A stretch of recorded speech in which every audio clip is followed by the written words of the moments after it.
Hello everybody, welcome to my channel, Our English Classroom. I am Pramod and this is my channel. In this channel, I have uploaded several videos on grammatical topic. You will also get some spoken English materials, and also I have uploaded some vocabulary videos.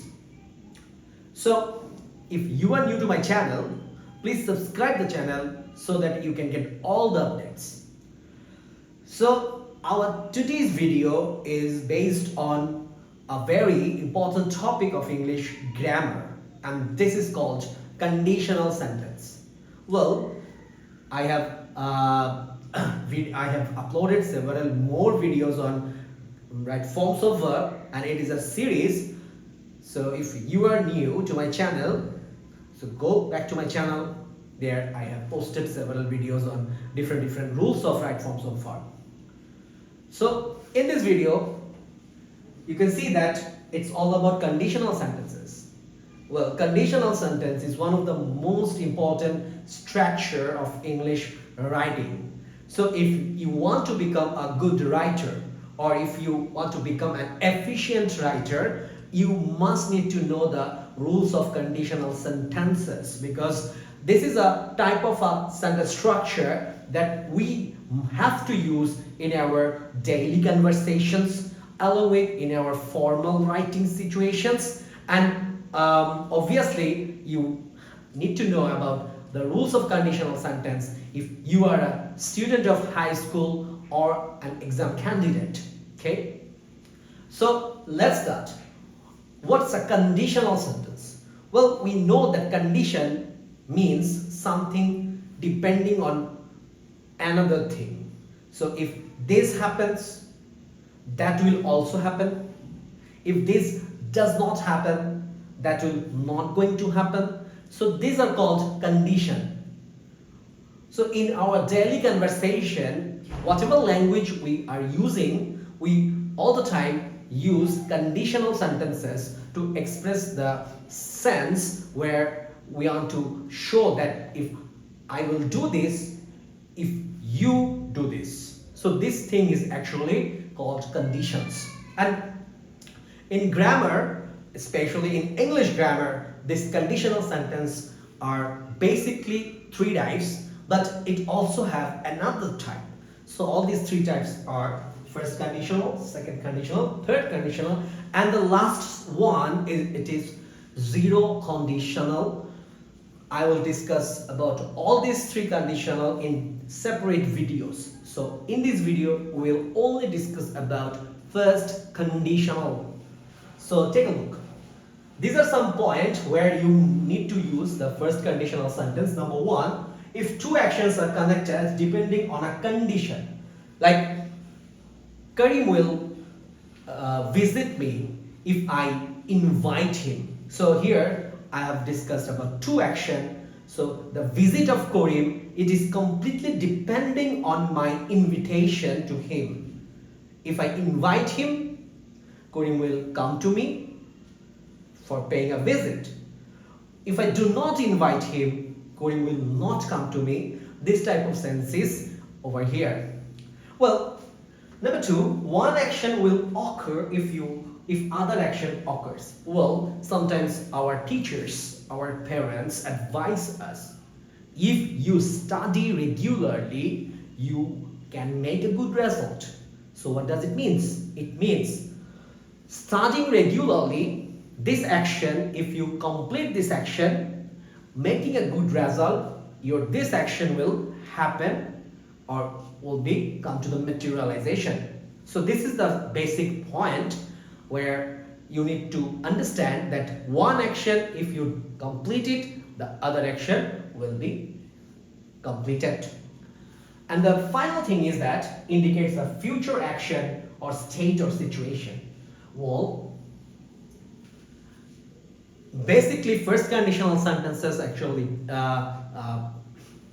tells us if one action happens right now, the other action will happen in the future. So it provides a future sense, as well as it proves the ability or the probability of happening something. And that is the reason the first conditional deals with these three things: future activity, any ability, and any sort of probability. So let's take the structure. So you can see that we use a conjunction. It's called subordinate conjunction if, and after that subject comes. For your so that you for making it easy, I have marked it as subject 1 and the second one as subject 2, because we need two clauses and each of the clauses will use one subject. So to make the difference, I have used the mark 1, subject 1 and subject 2. So after the conjunction if, I have written subject 1 and right after that the verb comes, and the verb, you can see it's V1 form, it means it's present form. So this part is called if clause, because when we write a sentence using conditional method or using the if, it becomes a complex sentence where the if clause is my subordinate clause and the remaining part, it will be my main clause. So this section, remember, if the verb is in the V1 form or the present form, then for the main clause you will use the second subject and it will be followed by either will or can or may, depending on the situation where you will apply the structure. So again I would like to say that conditional sentence uses these three sort of modal auxiliary verbs, but there is no specific regulation of using one certain modal auxiliary. Rather, it depends on the situations. If you want to make any future prediction or if you want to state about any future situation, you will use will. If you want to make any probability, you will use the modal auxiliary may. And if you want to demonstrate any ability to do something, you will use the modal auxiliary can. So it depends on the subject, sentence pattern. And there you will get the verb in base form. Remember that after shall, will, can, may, or after any sort of modal auxiliary verb, our verb becomes the base form, or it takes the base form, and finally extension. So I have written future for if you want to make any future sense, you will, for ability can, and for probability may. So remember one thing, this section is the principal clause or main clause, and you can start your sentence with the main clause and you can end your sentence with the if clause. So they can be exchanged. You can start your sentence with if clause followed by the main clause, or you can start your sentence with main clause followed by the if clause. Okay, so here I'm with some examples. Number 1, if you come, here the subordinate clause is telling if you come, and then I will go. Remember to use a comma if you're starting with the if clause. Okay, so what does it mean actually? I will go. The action of going, it's completely depending on if you come. So if you come, I'll go. Second example, if he studies, he will make a good result. So making a good result completely depending on the action of studying. So that is the reason if he studies, here is the condition. The condition of making a good result, what is the condition? you need to study. So if he studies, so here the verb is in the present form, he will make a good result. So the main clause takes the future tense. Number 3, let's discuss about some negative sentences regarding conditional sentence. Well, I haven't written the structure of negative sentence. Just you can understand from the examples. Look at the example. If you do not work, so here in the if clause you just apply do not or does not depending on your subject verb agreement. If you do not work hard, you cannot succeed. So here again it's showing a condition situation where the person not being succeed. Why reason? Because of is not do not work hard, because he's not working hard. So that is the basic thing.